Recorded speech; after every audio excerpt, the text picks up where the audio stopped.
Anna? Yeah, on.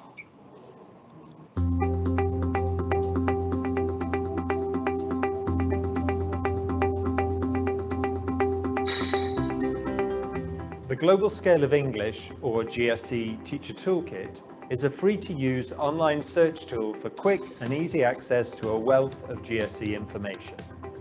This information includes 1,600 learning objectives, 36,000 word meanings, and 300 grammar objectives, all of which have been given GSE values in collaboration with teachers around the world, so that you can see exactly what your learners should know at different levels of proficiency. This information will help you to plan lessons, create materials, report on progress, and give feedback to your students. Let's see some examples.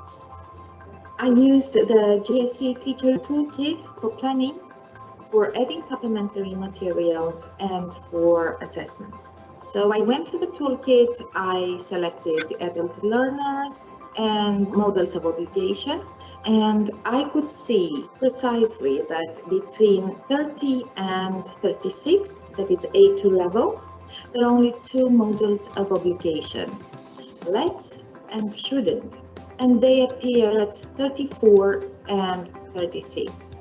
For me, this is a really great help because I know that I should focus on these 2 models and not on others, and in the second part of the course.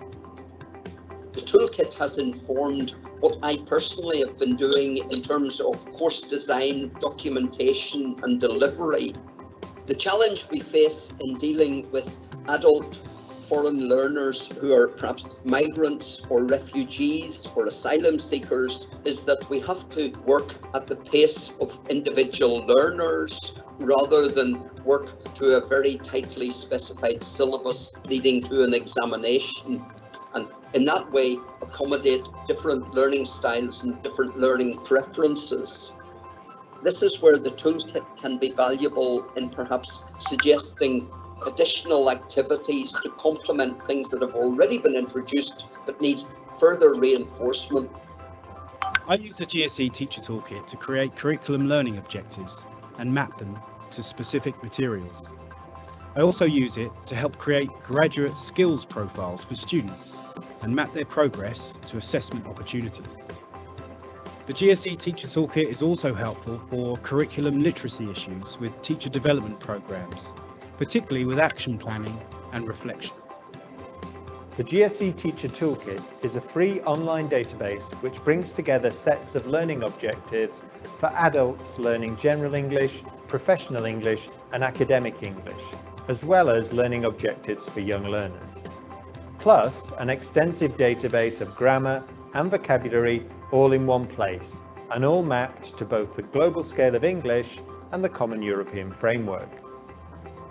Thousands of teachers around the world are already using it to save time and more accurately check levels, plan lessons, create classroom materials, and report on the progress of their students. To find out more about the GSE Teacher Toolkit and what it can do for you, please visit english.com/GSE.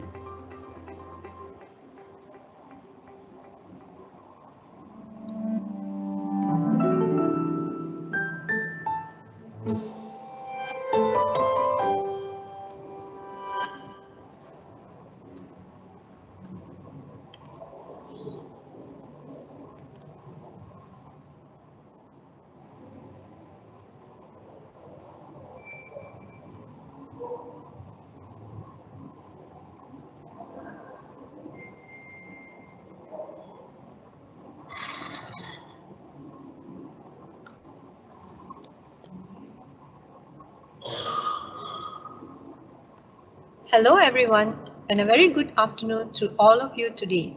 I'm Dr. Shamini Siva Vikraman from the English Language Teaching Center, ELTC, Ministry of Education, Malaysia, and I will be your moderator for today.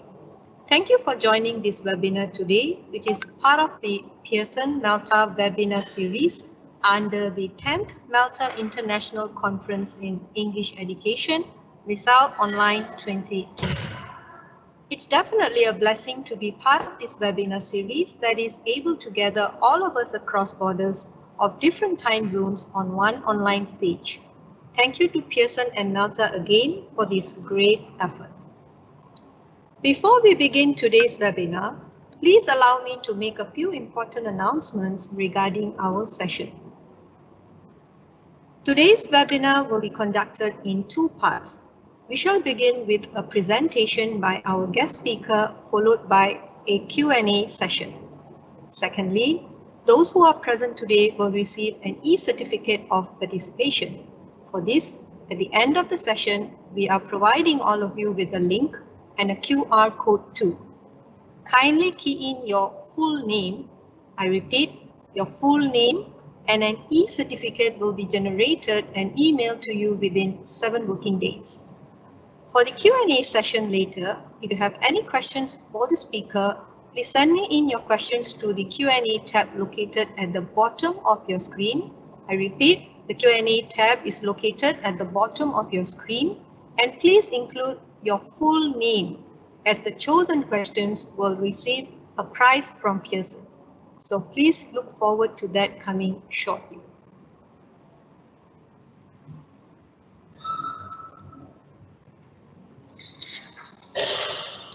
To begin today's session, I would like to invite Associate Professor Dr. Ramesh Nair, President of Malaysian English Language Teaching Association, or MELTA, to present his welcoming remarks.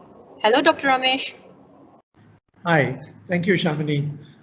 Hello, everyone, and on behalf of the Malaysian English Language Teaching Association, MELTA, I'd like to welcome all of you to webinar 2 of the Pearson-MELTA Webinar series.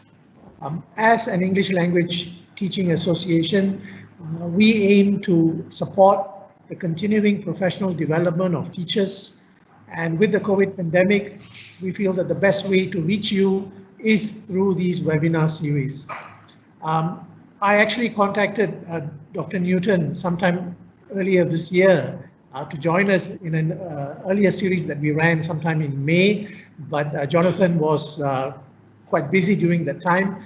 And so when I approached him again in the second part of the year, he agreed to join us for this webinar series. So I'd like to first thank Johnathan for making the time to share your thoughts with us on vocabulary building, which I think is such an important area of study in English language education.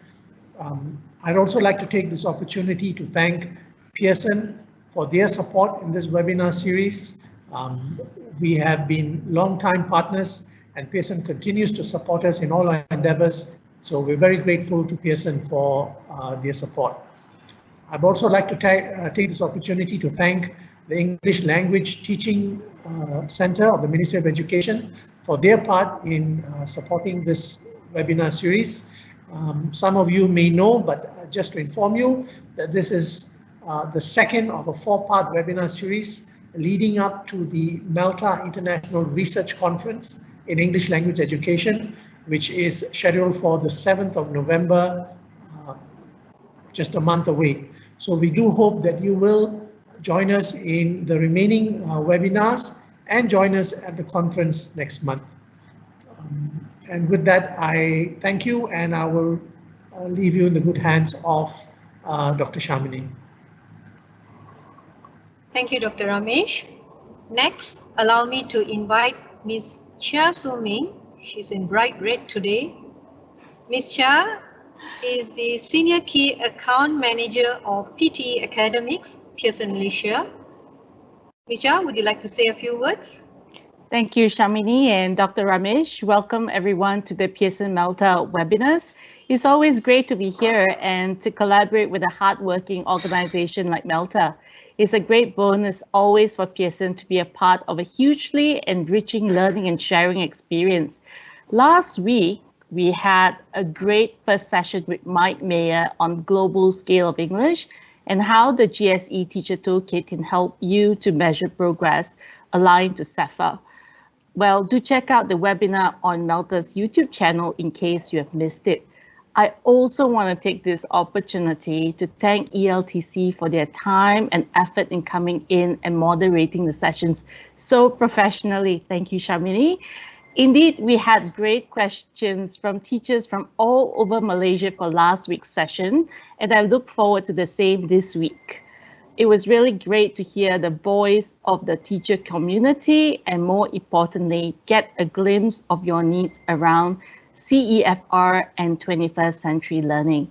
For today, we are joined by Dr. Johnathan Newton, beaming in all the way from Wellington, who will speak about harnessing technology to improve the language learner's word consciousness.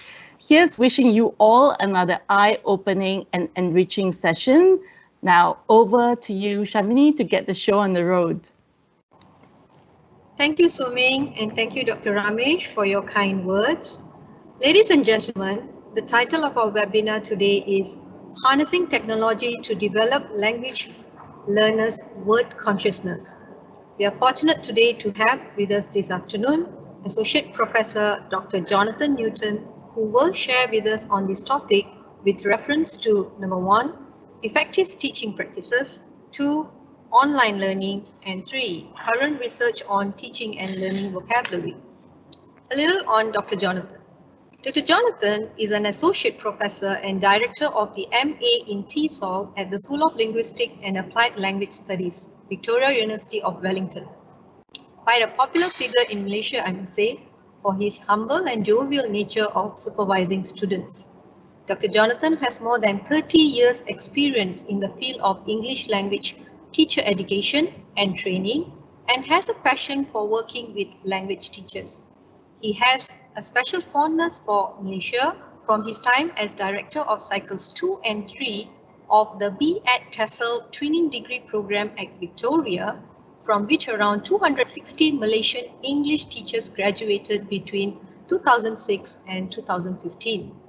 Johnathan's expertise covers 4 main areas: task-based language teaching, teaching listening and speaking, teaching vocabulary, and teaching for intercultural competence. To date, he has more than 70 publications to his name, including 4 books. Good evening, Dr. Johnathan. Probably it's about 8 p.m. there. Wellington is about 5 hours ahead of us. Thank you very much for spending your time and sparing your time with us today. And without wasting too much of our time, we shall now move straight to the presentation. Dr. Johnathan, are you ready?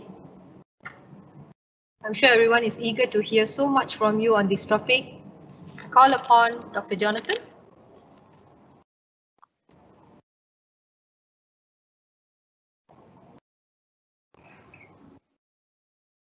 The mic, your mic. Can you on your mic, Dr. Johnathan? Your mic is mute.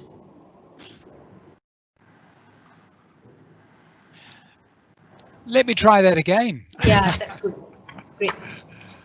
Yeah, the first fatal mistake on a Friday night is to leave your mic on mute. So I'll say that again. So a very good afternoon to you all. It's the evening here, as my introducer said, and given that it's 8:30 p.m. on a Friday night after a long day, I might well be losing my words quite rapidly, so bear with me. Well, I hope you can hear me now. And I'm delighted to be here with you. As was said, I have a real love of Malaysia, and I have many friends in Malaysia. I worked there on and off, in and out of the country with the BTSL twinning programs from about 2002 until about 2014, and then I've been coming back to meet friends and talk at conferences every year since then, except this year, the first year in about 18 years that I haven't been to Malaysia, which is a great shame. Okay, well, vocabulary. Traditionally, you know, we neglected vocabulary in the language teaching profession. The strong focus of formal linguistics on language teaching meant that there was an emphasis on grammar, on slot and filler grammar. And I think so vocabulary teaching sort of got neglected. The assumption was that learners just learn the words and they get on with that, and we have to focus on teaching the rules of the language. And so vocabulary learning and teaching has had to play a catch-up game over the last 25 years. Fortunately, it has played that game with great gusto, and it's now a significant area of research and scholarship, and there's real awareness that we can't just assume that learners will learn words, and as teachers we should focus on the grammar. Quite the opposite, which I'll talk about in this talk. So one of the purposes of this talk is to really bring you as teachers, as if you didn't already know this, back to thinking about words and vocabulary and what we can do with them. And my main point in this talk is to move away from thinking about teaching words as such and thinking about how we can raise consciousness of words in various ways. Now, I'm not a CEFR expert. It's not a particular framework that I work in a lot, so I'm not going to be referring directly to that in the talk. But I hope I'm going to explore with you some interesting ways to think about vocabulary, whatever framework of assessment or curriculum you're working in. And a main part of what I'm going to talk about is how we can we can let learners in on the secret of how words work, how many words there are, how the lexicon in English works, how it's made up, rather than keeping that to ourselves. So my emphasis is on discovery, exploration, and decision making. And all of these processes are processes that the learners are to be involved in. Now, technology. Technology gives us tools for doing this exploration and discovery and decision making. More than ever, the tools and technology have opened up the world of vocabulary for us and our learners. But that said, as I've worked on the presentation today, I've actually taken out quite a bit of the technology, and I've just to reduce the size of it a little bit. So we won't be emphasizing as much technology as I'd originally planned. All right, let me go on. So this is where I am at the moment. That's sort of the view out of my window, except that it's nighttime, but I can see the city lights sparkling across the bay. So this is Wellington, and I've been here for many years. I'm the director of the master's program in TESOL and applied linguistics, and I supervise at the moment 8 PhD candidates, among many other things. Any of you who are working in universities, well, or even and schools as well, of course, will know that our jobs take us in all kinds of directions: administration, management, teaching, and so forth. But I work in this program in particular, and I'd just like to draw it to your attention. And for any of you interested in studying at a master's, I would just like to let you know that we run our master's program in part through CMEO RLC in Singapore, and we offer scholarships for teachers around Asia to join that program. So if any of you are interested in doing your master's, if you just go do a search for CMEO ROC, MA TESOL, you can find some information about that program. I love having Malaysian teachers in the program. All right, moving on. Vocabulary. It's been a passion of mine. I did my PhD with Paul Nation, and I hope some of you will know Paul Nation, perhaps one of the leading figures in second language vocabulary learning and teaching. And he's got a very useful website at our university. He's retired now, but he's still active. In fact, he popped into my office today. Okay, back to the topic. Learners as word detectives. Harnessing technology to develop language learners' word consciousness. Let's get stuck into the topic now. And I've got about 45 more minutes to get through what I want to talk about. I want to take you through about 6 main points and then allow time for questions, which I will try and answer. Please make your questions easy. Easy questions, please. Thank you. All right. A quote I always start with when I'm talking about vocabulary is this quote from David Wilkins, from way back in 1976, when many of you were not yet born. Without grammar, very little can be conveyed. Without vocabulary, nothing can be conveyed. Well, it follows then that learning vocabulary is one of the learner's most important jobs,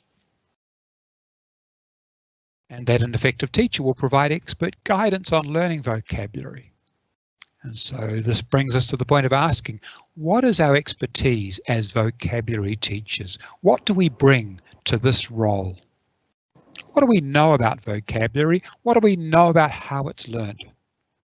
How to teach it? How it's structured? And yet, coming back to Paul Nation, Paul said that teaching vocabulary is amongst the teacher's least important jobs. Now, how do we reconcile those different ideas? Vocabulary is important, but teaching vocab is amongst the teacher's least important jobs. What's going on here? Well, the point is, of course, that as important as vocabulary is, as teachers, we can't possibly teach it all. That would be ridiculous. In fact, it's the least important thing we do in relation to vocabulary. Our job really is to equip learners to learn it, to foster and facilitate the learning process. But a very small part of that will be us standing in front of a class and talking about words. I hope, and I'm sure that's the case. And this takes us to the point of this presentation, which is if teaching vocabulary is one of the least important jobs, well, what does the teacher do? And my point in this presentation is that one of the key jobs we can play is raising word consciousness. That is to say, we're helping learners to become word detectives. And I want you to hold that metaphor in your head, if you like, the learner as a word detective. That we want them to develop the skills to figure out words, to discover words, and make decisions about what counts and what's worth spending time on and what's not. And I hope that makes sense to you. And I wonder what you already do in your classes to raise word consciousness. I wonder what you do. And I also wonder at this time about some of the challenges you face as teachers around vocabulary. It's a shame that I can't see you. I'm looking at a blank screen. Well, I'm looking at a camera now. And I can't see any of you at all, but I want to, I hope that you're all thinking about what you do to raise consciousness, what you do to teach vocabulary, what your struggles are, and what your beliefs are. What your expertise is in this area. I'm sure there's an awful lot of expertise out there tonight. All right, in terms of building the Word Detectives toolkit, here's what I want to cover. First of all, exploring and learning about the English lexicon. Now that might sound very abstract, but I want to suggest that it actually is a very useful part of what we can do as teachers. Second, exploring how many words I meet as a learner, getting learners to discover the number of words they can meet by, for example, reading a simple book. Exploring which words matter. This is something that learners need to develop a sense of. We can't just assume that because we know as teachers which words are important, that the learners will also know this. And exploring, this is the learners exploring their vocabulary size and being able to monitor their progress with the teacher's help. And then also knowing about how to learn words quickly, and in particular using e-flashcards. And knowing how words work, how words are made up of parts, and then how words work together in lexical bundles. And knowing how to deal with words in context. Knowing how to use e-dictionaries and guessing strategies effectively. So items 6 and 7 are really skills focused, and the other items are more awareness focused, but they all have an important role. Now, unfortunately, because time is short, I won't be dealing with 6 and 7. I realize that I will run out of time to deal with those. So I'm just going to look at the first 5. Okay, are you ready? Let's go on to the first one, the English lexicon. Oh, actually, before we get to that, sorry, one more introductory piece of information. Why or what value do we get from building word consciousness? And I suggest the value can be identified in the following ways. And I've put these 3 together. I think when we build word consciousness, we're encouraging curiosity about language. We're fostering the learner's investment and ownership in the process of learning words, and we're increasing their motivation. Because when learners are able to measure their progress, how many words they know and how many words they've learned, that's a motivating, I hope it's a motivating piece of information. So these are affective, psychological reasons, but there are other reasons. Of course, there's skill building. We're giving learners the skills to learn and manage word learning autonomously because they cannot rely on the teacher to teach every word. We're increasing the learner's vocabulary size. Word consciousness allows the learners to make strategic decisions about how and what to learn, and this leads to potentially significant, substantial increases in vocabulary size. And finally, and I think very importantly for all teachers, the ultimate outcome of all this is that we improve proficiency across the 4 skills. There's an abundant amount of research which shows that vocabulary size is one of the most important predictors of language proficiency. Let that sink in. Vocabulary size is one of the most important predictors of language proficiency. A very high correlation with reading and with listening in particular, but also with speaking and writing. So I hope you're at this point convinced that this is something worth doing if you can only find time in your busy day to do it. Well, let's see what you can do. First of all, let's look at investigating the English lexicon. How many words are there in English? Oops. Why are there so many words in English? How many words does an educated young adult native speaker know?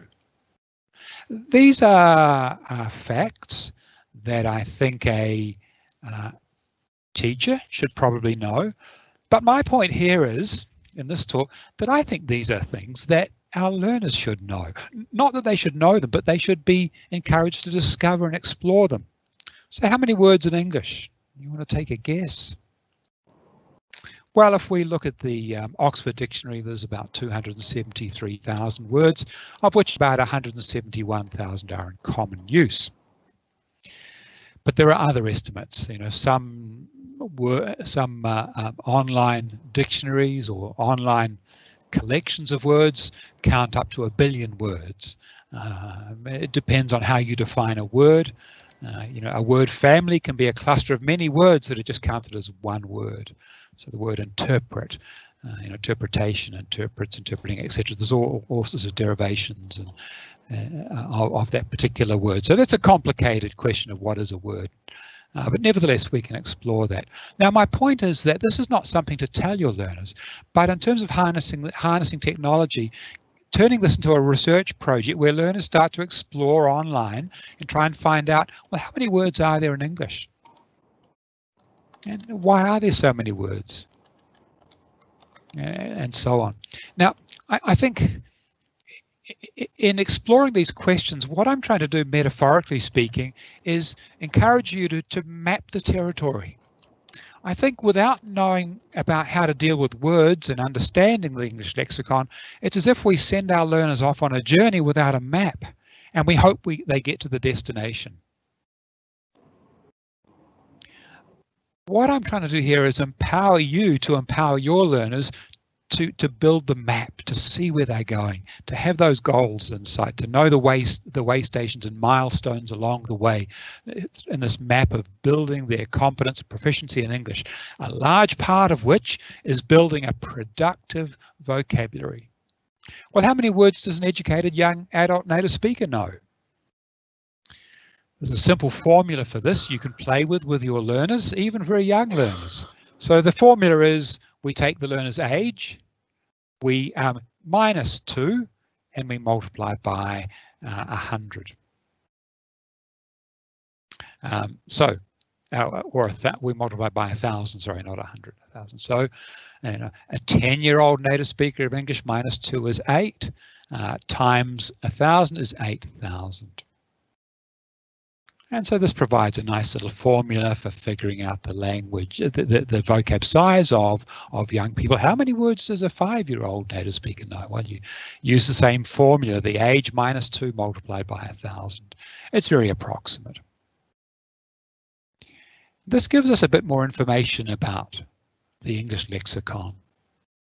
We've seen, if we're exploring this with our learners, that there's 171,000 words in English in the Oxford English Dictionary, but an English native speaker at the age of 18 might only know 16 to 18,000 words. So we've already kind of got the territory mapped out a bit more. You know, there's this vast continent of words that the learners are negotiating. Oh my God, where do I go? Oh, actually the territory that I can work within is much smaller, and it's much smaller again if we're looking at a core vocabulary needed to function effectively in English, because our aim is obviously not to achieve native speaker standards. Why are there so many words in English? One of the reasons is, of course, it has Germanic roots, but it also draws on, over its history, in contact with Romance languages, with French and Latin. It's acquired many words, and as Britain was very much a colonial country, it expanded into many parts of the world, and the words from those parts of the world flooded back into the language. So it's been a magpie language. Well, then we're looking at asking the question of how many words do I, as a learner, need to know? And this is the key question we get to.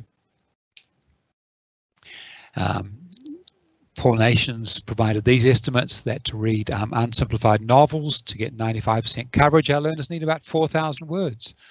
To get 98% coverage, 9,000 words. That's a lot. Now, keep in mind here that when we talk about 95% coverage, you might think, gosh, that's far too high. We don't need to know that many words. But actually, 95% coverage means that 1 word in 20 is not known. That's about 1 word in every 2 lines. So that's not easy reading. 98% coverage gives us about 1 unknown word in 50.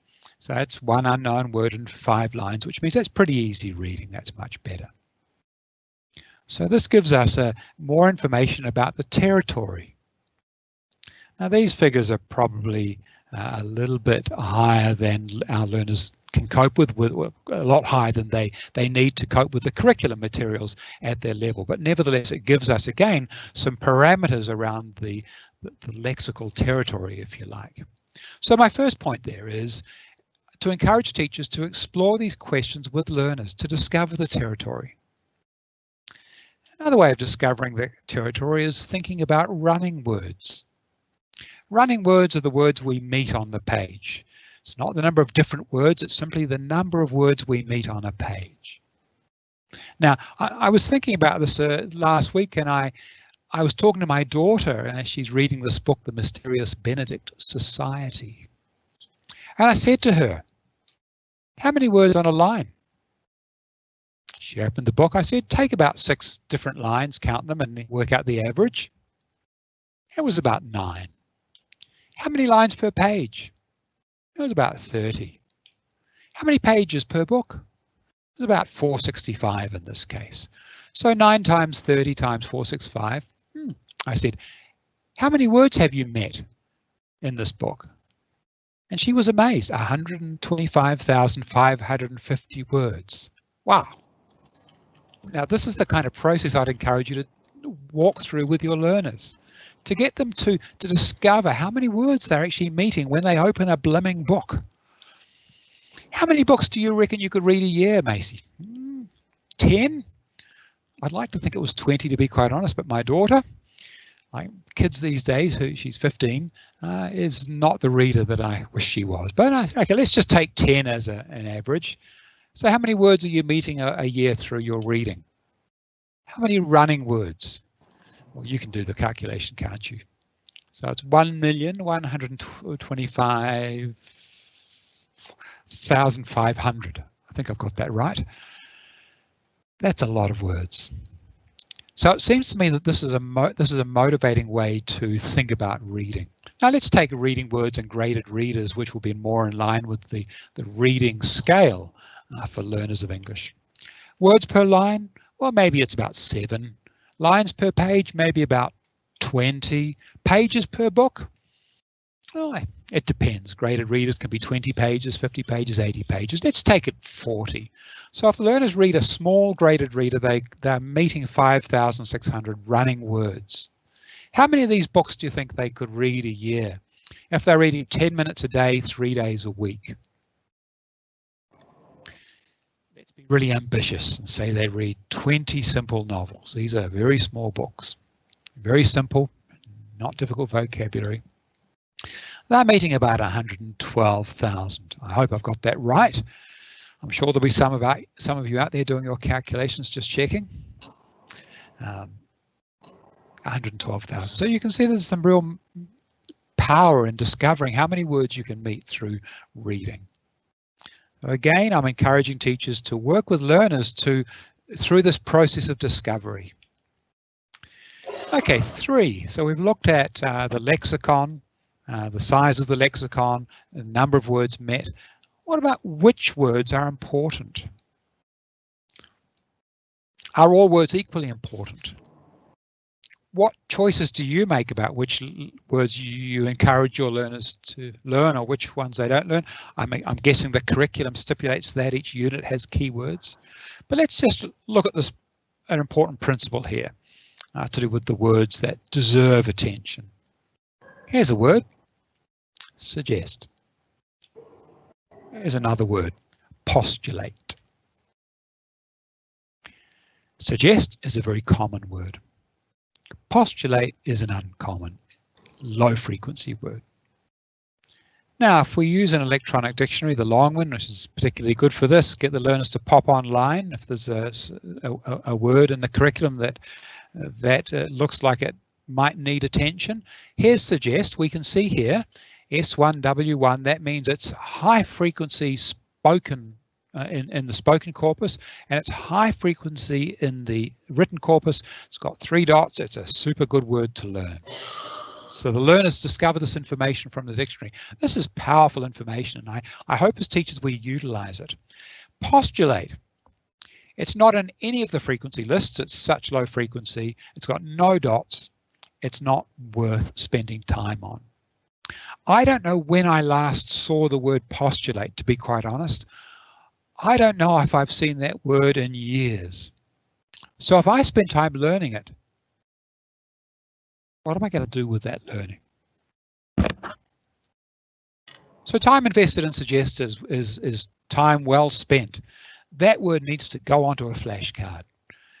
Time spent on postulate is wasted time. Don't spend time on it. Just deal with it briefly. If it comes up in a text, check a meaning, go on, don't spend time with it. So this brings us to the frequency principle. There are 2 main types of words, which I guess you've deduced by now.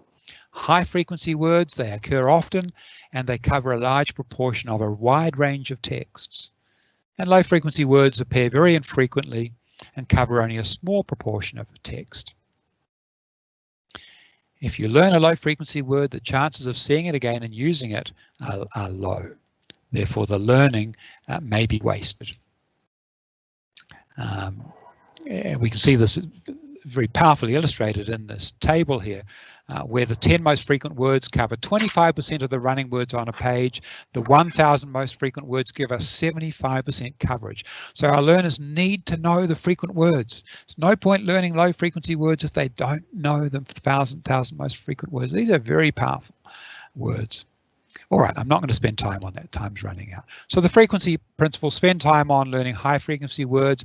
Don't spend time on low frequency words. That's a pretty black and white principle. Here's a word I came across the other day, by the way. I kind of knew what it meant, but I didn't know how to pronounce it, so I had to look it up. The negotiations were conducted under the aegis of the UN. So we're all learning. Even someone as old as me still learns new words. Here's a text from the Malaysian curriculum from some years ago. I'm afraid it's not updated. And I explored this text in terms of how well it meets the frequency principle. This was a high school text. I've forgotten for exactly which year. Some of you may remember it. Okay, here's an analysis of this text. 77% of the words were high frequency in the first 1,000, 8% in the second 1,000, so that's 85% high frequency. You might think that's pretty good, but 85% still means that 15% are not known. That's a lot of words you're going to meet in this text that are not known. Purely from a vocab point of view, there are too many low frequency words to make that an easy text to read without continually going to the dictionary and wrestling. And so if it's the case that learners are reading a text for which they know about 85% of the words or less, it no longer becomes a reading activity. It becomes a vocabulary struggle activity.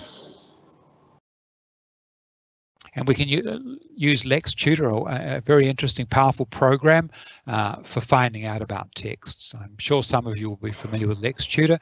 Here's a text that I put into LexTutor on food can be dangerous for your health. And we can see here that it here's the output from the program, which reveals which words were high frequency, which words are low frequency. And I haven't got time to look at this particular tool, but this is a very powerful tool for revising texts and taking out low frequency words and replacing them with high frequency words, so a text becomes readable for your learners. I'm going to skip over that. All right. So where have we been so far? I'll just take a break and have a sip.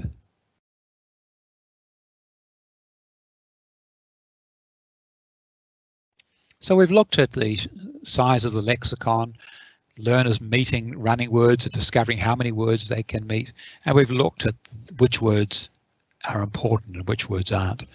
Now we're coming to, I think, a fourth part of word consciousness, which is learners knowing how many words they know. For that matter, my dear teachers, how many words do you know? When did you last measure your vocabulary size? I haven't for quite a while. I must do it just to see if it's keeping up, or at my age if it's going downhill, which perhaps it is. There are three tools that we can use, all online tools, so these are technological tools for measuring vocab size: the size test, the levels test, and the picture vocabulary test. I'm going to have to run through these fairly quickly because time will run away on me.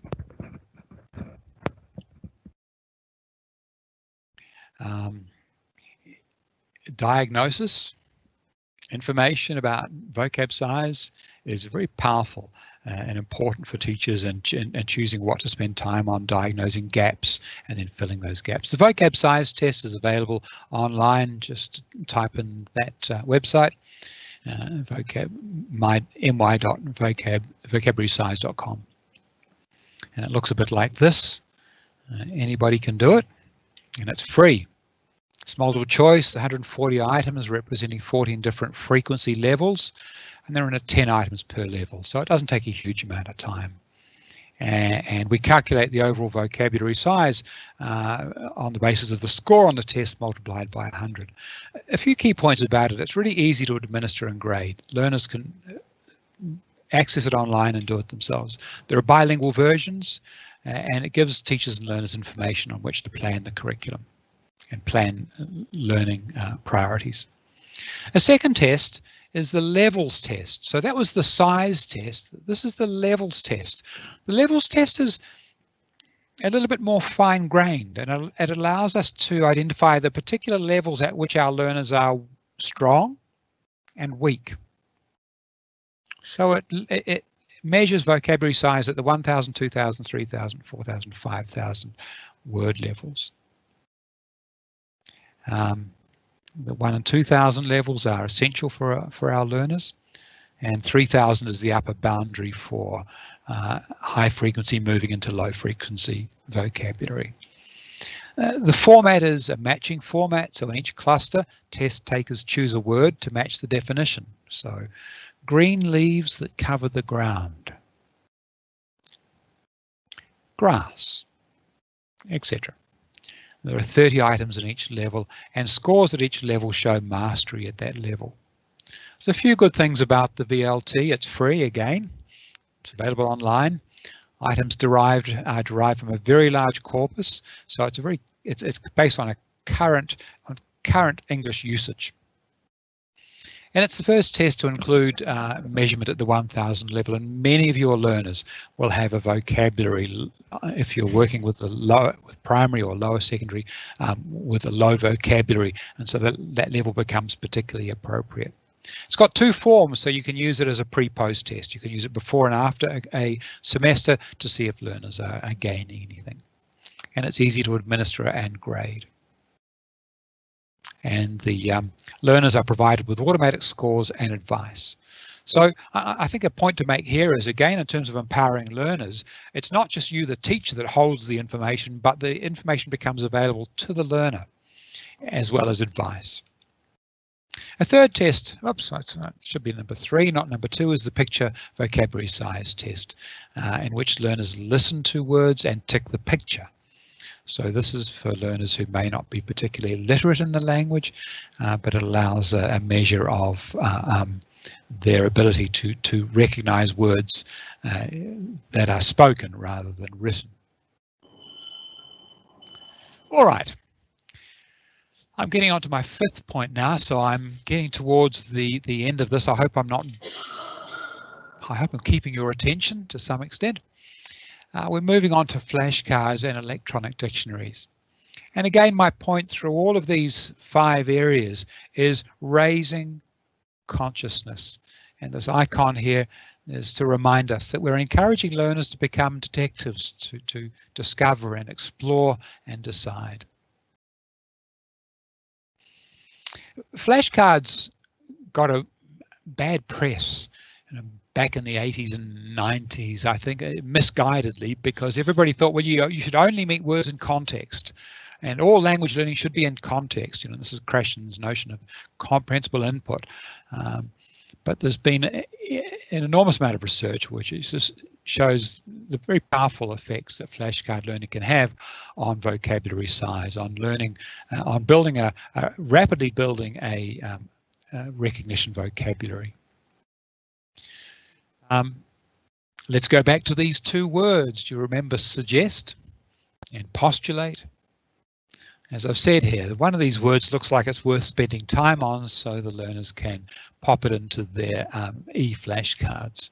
And I'm assuming that we're using e-flashcards here, although if the learners don't have appropriate technology for this, card-based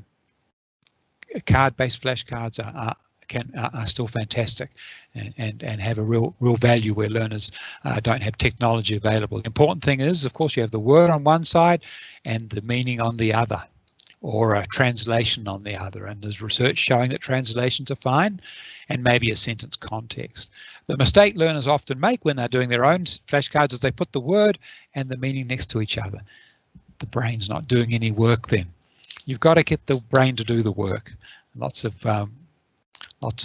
research on that in human memory, showing the power of that work that's required by the brain when the word's on one side, but the meanings on the other. All right, in terms of electronic flashcards, the 3 options I'd recommend, and you may have your own preferences, but Quizlet is particularly good because it's free.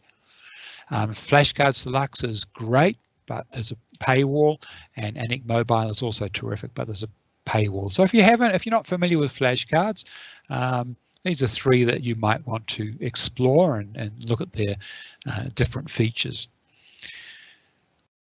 Why am I promoting flashcards? Well, here's some reasons. First, they have very clever built-in algorithms which automate how the cards manage and recycle the words. And this leads to what's called a spaced repetition system, whereby you see new words are put into the pack and they reoccur regularly to start with, and over time the spacing between repetitions becomes wider and wider. And this is a well-known feature of learning and human memory, that spaced repetition, where you increase the spaces between repetitions, leads to deeper, more robust learning. Timed matching activities, so some of the activities are timed. You've got to make them matching under time pressure, so that gets the fluency juices going. Gamification, for young learners, they're getting X points from their flashcard learning. So this makes it feel a bit more like a game. Multimodalities, so increasingly flashcards allow dropping in all kinds of video images, audio files, video clips and so forth. So multimodalities, a very important feature. And of course connectivity, they're highly mobile. You can do them on the bus and the plane and a train, in the air. I'm going to slip into Dr. Seuss language if I'm not careful. A few points about teaching and flashcards. My daughter Macy has been learning French for a few years. She's encouraged to use flashcards and she's never used them. Why not? Because the teacher says these are good. Go away and use these if you'd like to. They're very good for learning vocab. And they're never talked about again. If you want the learners to engage with flashcards, you need to build flashcard learning into the curriculum. And I think the big mistake is that they seem to be something that happens outside the classroom and up to the learner. And I would encourage teachers to build them into the curriculum. Model using them, set time for them in class, even if only for a short period of time to build the habit of using them. Don't leave their use to chance. And the show don't tell principle. Now a teacher can say, these are good for you. These are fantastic. You should use flashcards. That's called telling. How about we show? So get learners to do some lessons based around flashcard learning, get some flashcard learning underway, and then do some testing. And get the learners to see for themselves how many words they can recall after a relatively short period of flashcard learning. You provide the evidence, you're showing the power of these things. Set expectations to show that flashcards are valued. Come back to them regularly in the curriculum, build time for them. So that's my key point there. We all know about flashcards, but I think, I don't know what's going on in Malaysia, but I know many parts of the world, they tend to be treated as on the margins or up to the learners. And I believe teachers need to embrace them more and build them into what they're doing in the class. All right, I am coming to the end. In summary, here are the 5 things I hope that I've covered. Excuse me while I just water myself.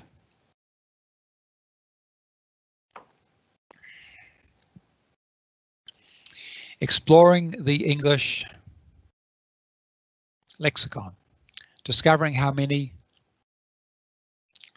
running words I meet, deciding which words matter, the frequency principle, measuring my vocabulary size and progress, and knowing how to learn words quickly, becoming expert users of e-flashcards. And all of these are part of word consciousness, knowing how words work and knowing how to learn words, becoming managers of vocabulary learning. And as I said before, coming back to the map metaphor, having a map of the territory, awareness and skill. And the 3 words there that I've highlighted in red, because they come back to this notion of the detective, the word detective, exploring, discovering, deciding. And they're part of this consciousness, part of the learners taking control of the process rather than it being a transmission of knowledge from the teacher. It's an exploratory process, discovery process that involves the learners as decision makers. So I hope I'm not banging you over the head with that point. But these principles, principles you can take away here when you're thinking about the ideas I've suggested, that when you're thinking about what can I do in the classroom that relates to these ideas, come back to the notion of exploring and discovering and decision making. Well, there's so much more I could have talked about in relation to technology. I had wanted to get onto concordances. I had wanted to touch on the AWL Academic Wordlist Highlighter and to look at ER Central, Extensive Readings, Central Text Helper, and so many other great ways to tap into vocabulary through technology. But alas, I would bore you silly if I did that. And of course, mobile apps, Memrise and Duolingo, which all have a great role to play in vocabulary development. In fact, technology for vocabulary learning is very well advanced and perhaps the strongest, traditionally, probably the strongest area in which technology developed was in the area of vocabulary. That has in fact changed in the last decade. All right, summing up, I began by saying that teaching vocab is among the teacher's least important jobs, but giving learners word detectives tools and skills maybe one of the teacher's most important jobs in terms of vocabulary. And I do that. And coming back to why we're doing this, we're encouraging curiosity, we're fostering investment, we're motivating learning, we're building skills, we're growing the vocabulary, and ultimately all of these things are going to lead to improved proficiency across the 4 skills. So I would encourage you to engage with these ideas, because ultimately it's going to lead to learners doing better whenever they're using language in the real world or in the classroom across the 4 skills. Well, I don't know about you, but it's about 9:30 at night here in New Zealand, and I'm looking forward to going home after we've had a bit of a Q&A. I'm going to end there. Here we are in New Zealand with the snow-capped mountains, and it was about 9 degrees on the bike ride into work this morning. It was indeed snowy feeling. So thank you very much from me. I shall stop there.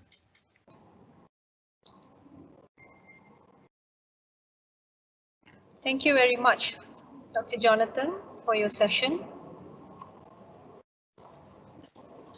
I'm sure what you have just drilled us on, how to harness technology to develop learners' word consciousness, is not only going to help our teachers and trainers, as well as the students. I believe the best practices accompanied by the various tools shared is going to guide many of us here today to plan better teaching interventions and improve on classroom interventions, especially when it comes to vocab learning or word consciousness. All right, without any delay, we shall now continue the webinar with our Q&A session. And while Johnathan was actually presenting for the past 40 minutes or so, Wow. there are many questions popping up. So we have managed to gather about 3 questions which were entitled for the prizes by Pearson. And all right, without further delay, we shall now continue with the Q&A. Is it okay, Johnathan? Yeah. I'm looking at the right. questions. So many questions. Yeah, it's and you of course I can't answer that. You picked the 3 easiest ones, right? Not really, probably by aspects, different aspects where some would be probably methods, strategies, and some would be probably culture of learning vocab in Malaysia and so on. So let's see if you can cover these 3 questions, which will probably be a wide range of discussion in the Q&A, right? Okay, the first question is from Miss Rosie Phyllis V. Lawrence. Okay, it goes like this. Majority of my children who are good reader are able to use vocabulary that they come across, in brackets apply knowledge, and use them in their writing. Probably she's focusing on writing. This year I have a 7-year-old who is an avid reader but does not seem to process and use them in his writing. How can I help him use the vocabulary he has read or come across and put it into his writing activity? That's a tough question because it's quite specific. You know, I kind of need to know, well, what's the learner's background? What's their literacy in their first language? What are their skills like across the curriculum?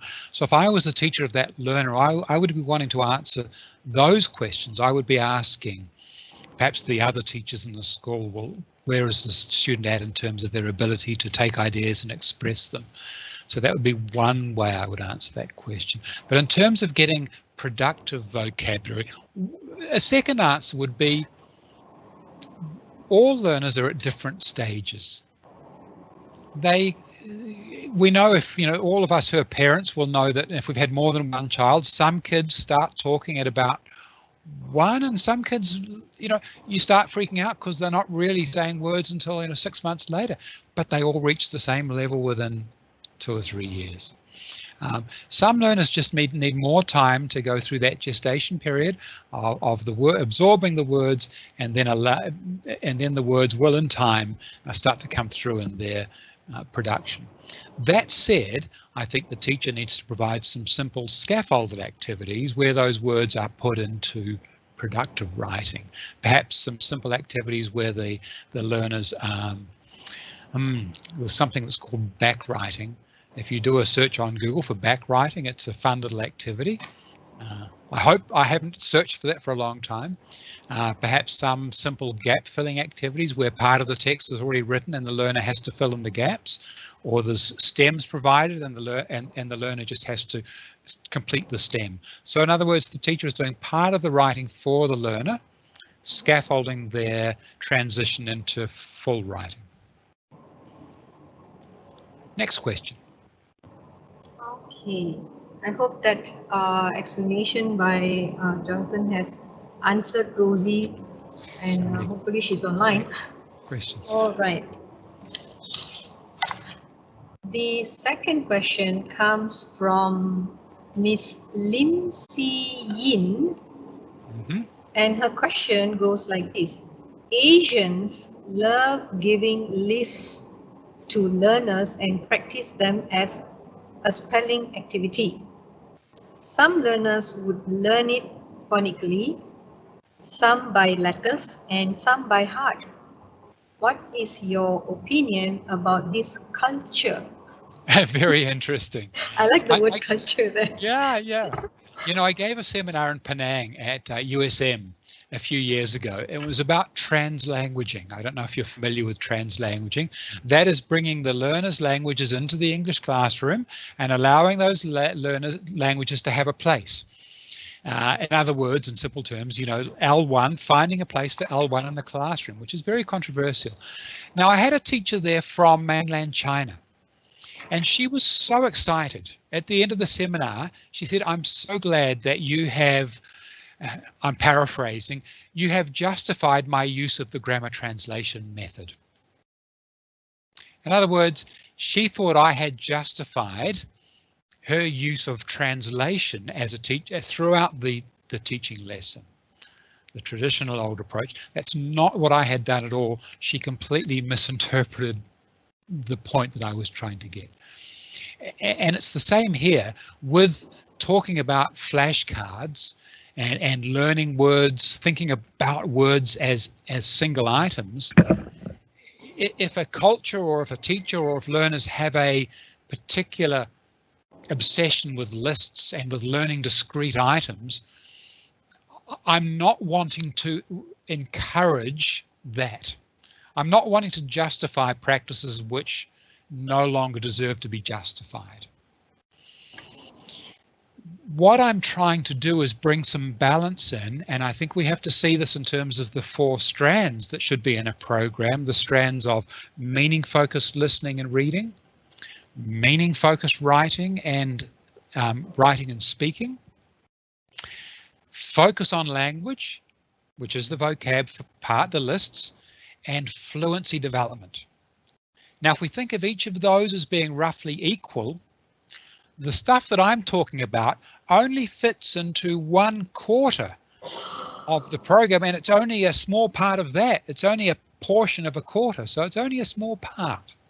It's a powerful part, but the learners, as much as they are using flashcards and thinking about which words to learn, but actually most of the time they're going to be reading and writing and listening and speaking and doing things with language.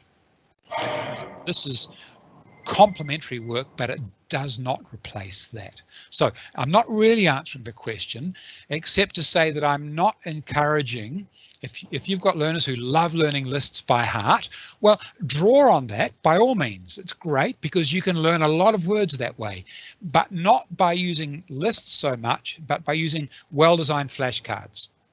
But make sure those words get put into use. Otherwise, the learners will have a great big repository in their heads of words that they can't use. So the 4 strands are needed to get the words out of the head and into use. I think all teachers know that. My final, in simple terms, use flashcards, not lists. Because flashcards require memory work, and electronic flashcards stretch the learners by doing all kinds of timing things and by stretching the spaced repetition. All right. I hope that answers Cein's question. I hope so. Yeah.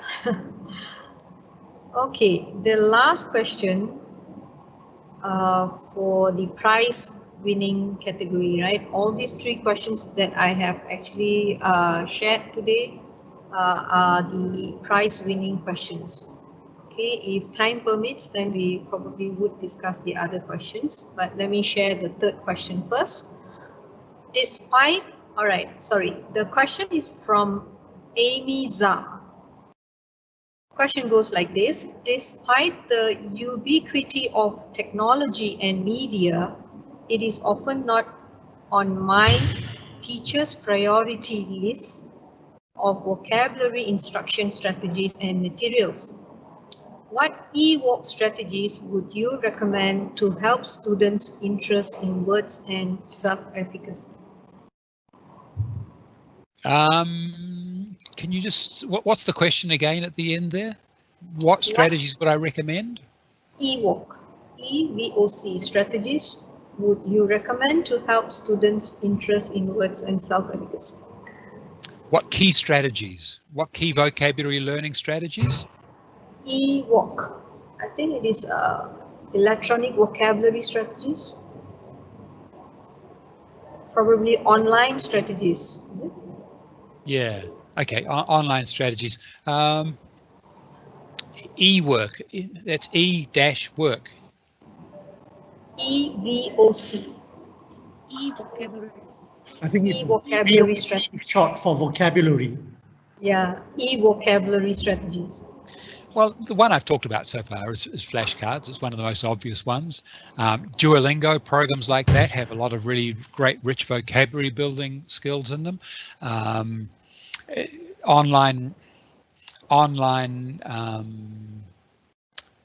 Okay, as a teacher, I would expect my learners to be skilled at managing e-flashcards. Bottom line, I would expect my learners to be able to use electronic dictionaries. Bottom line, effectively, to know about the frequency information in an electronic dictionary.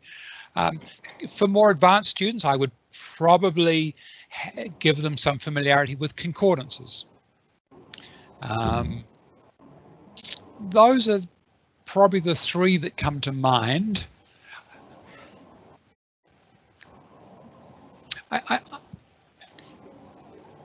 The other, I mean, it's not, those are the 3 that come to mind.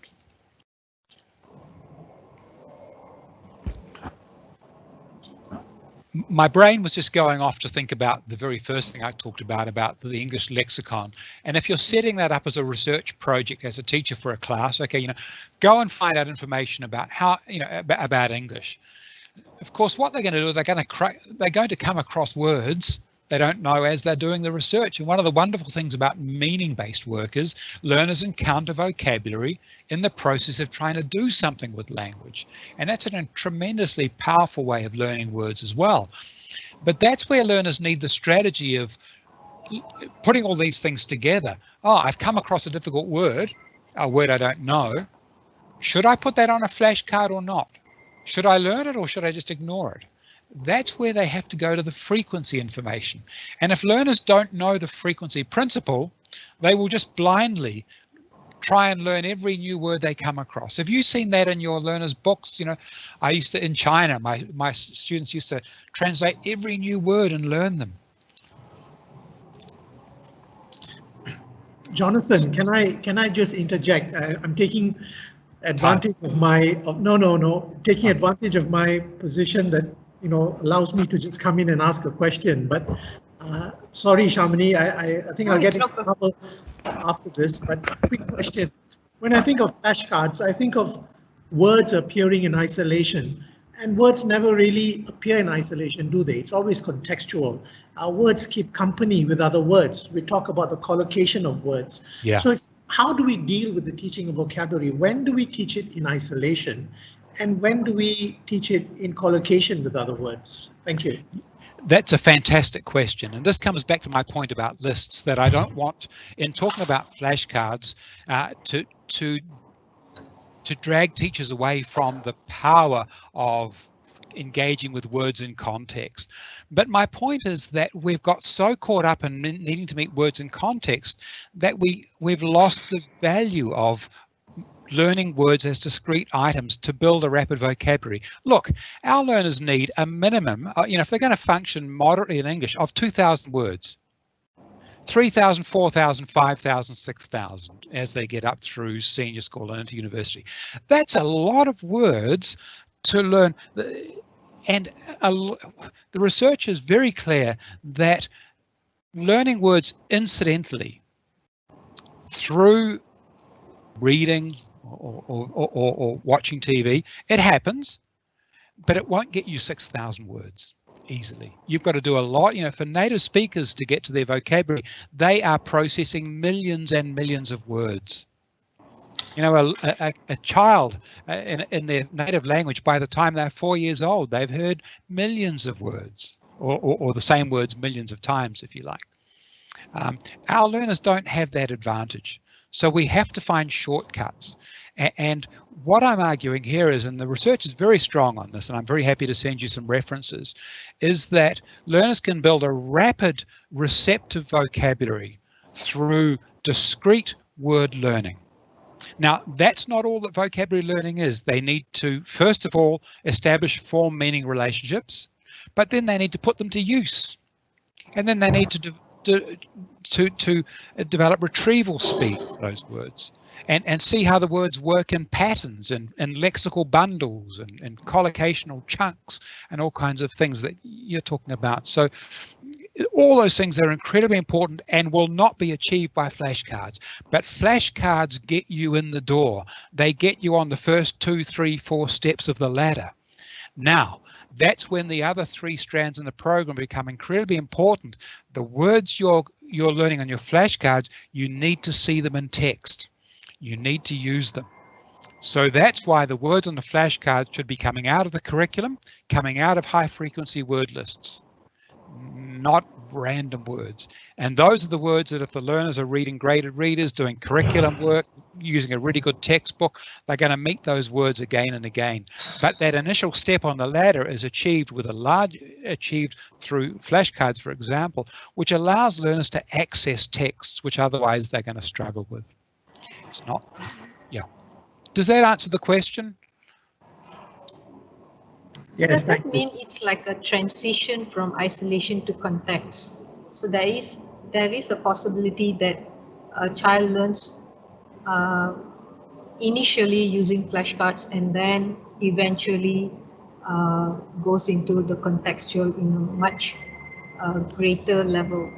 I think it's both and. I think it's both and. It's not one then the other. I think they both work together. But I don't want to spend too much time talking about flashcards because they're only one part of it. But if I've got learners, now I had a learner from, this is a few years ago now, from Poland. Now he was an agricultural scientist. He had a reasonably good technical vocabulary, but he knew a very poor knowledge of the first 2,000 high frequency words of English, because he'd spent his life reading technical texts about plant technology in English. So he was on a course here before he went to a graduate program. He had 12 weeks to learn about 1,000 words. He put those words on flashcards. His vocabulary growth went like that. That was a case where dedicated learning of these words allowed him to pick up, and then he was reading widely, he was engaged in our program, doing lots of talking, and the words just flourished. And part of that was the flashcard.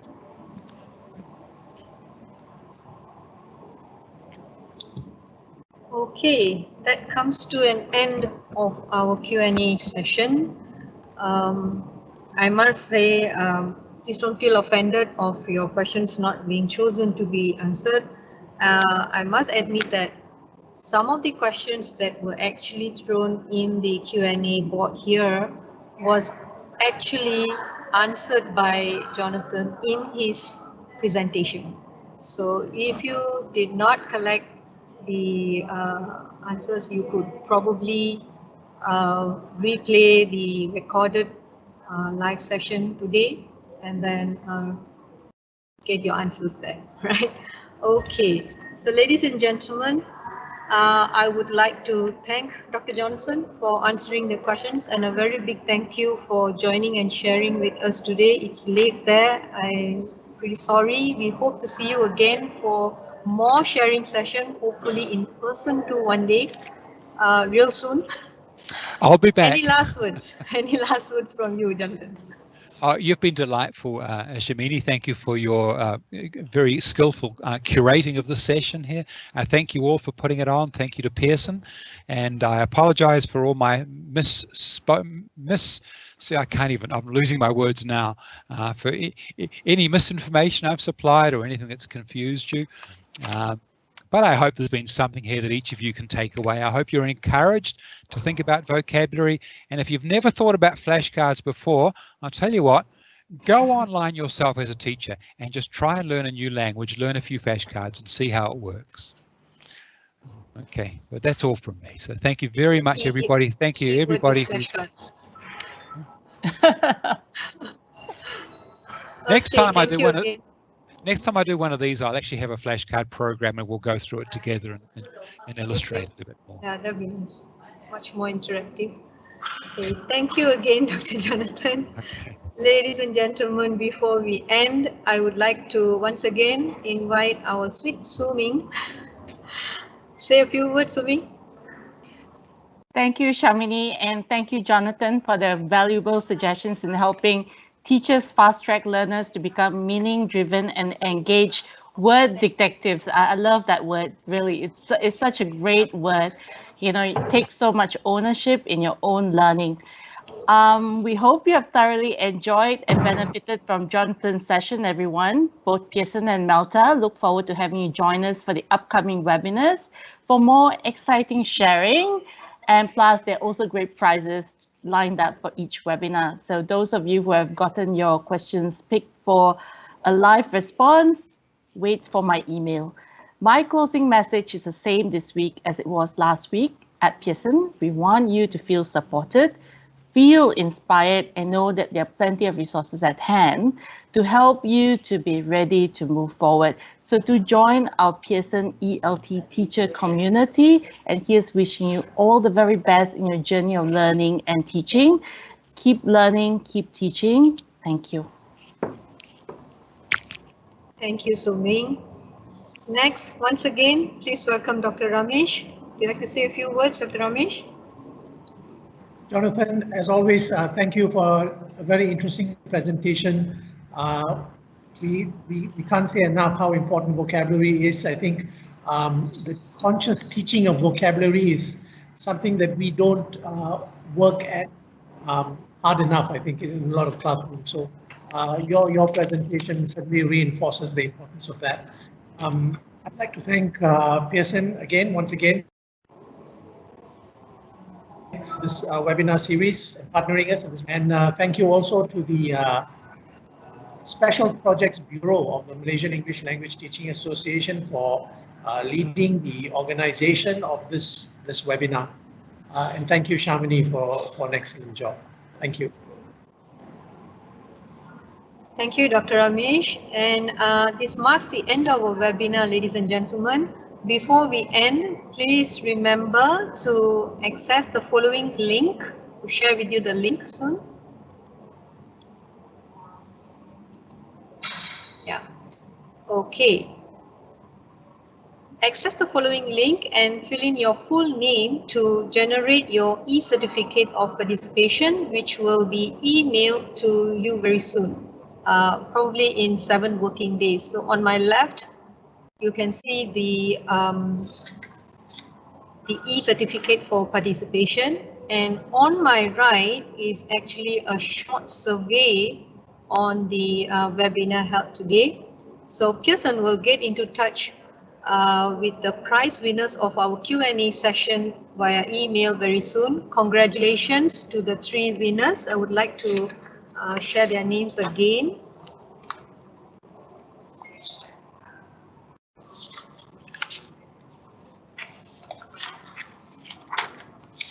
The first one is Rosie Phyllis V. Lawrence. The second is Lim Si Yin. And the third is Amy Zha. Congratulations. And finally, please remember that the recording of the entire webinar will be made available on the MELTA YouTube channel. So please share this information with your colleagues and friends, as well as any of them who have missed today's webinar session. Don't worry, you can get it online. The organizers would like to thank our wonderful speaker today, Dr. Johnathan, and thank you for joining us. And we hope that you are able to take away a lot of useful information and new ideas with you. Ladies and gentlemen, for your information, Pearson and MELTA are organizing a series of webinars in the upcoming weeks on the other topics related to education. To check them out, mark them down in your calendar today, and have a wonderful weekend. Stay safe, stay home if needed, and goodbye.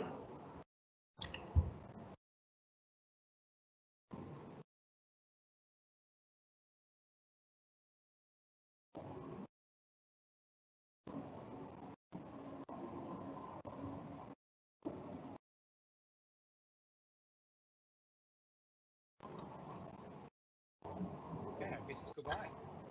Are we done?